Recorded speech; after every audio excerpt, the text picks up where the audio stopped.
Wikipédia, l'un des mastodontes du net, va avoir un nouveau concurrent avec la mise en ligne par Larousse et gratuitement du contenu de son dictionnaire encyclopédique agrémenté de contributions d'internautes. Marie Bérurier, Laurent Beaufils.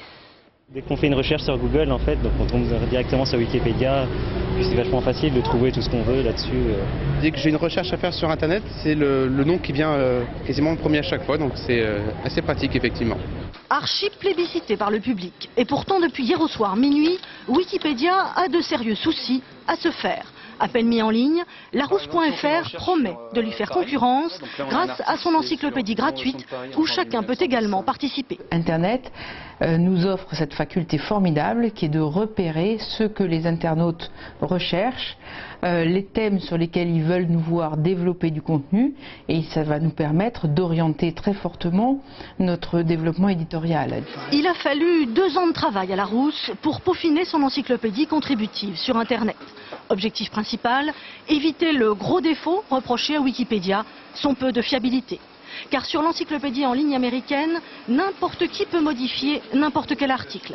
Sur Larousse.fr, ce travers ne devrait plus exister. L'article qui est créé par l'auteur ne sera jamais modifié par un autre contributeur. Il est vraiment maître de A à Z de construire une réflexion, un fil de raisonnement et de pouvoir vraiment avoir quelque chose d'homogène avec son plan, ses idées. Un concept lisse et bien pensant qui ne trouve pas écho, évidemment, du côté de Wikipédia.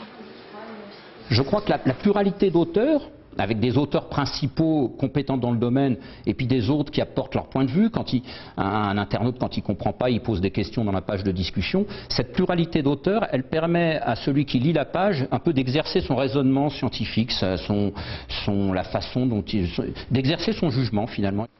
Alors, Wikipédia contre Larousse.fr, c'est sans doute le début d'un vrai bras de fer sur Internet. En tout cas, c'est sûr, la bonne vieille encyclopédie traditionnelle a ses beaux jours derrière elle.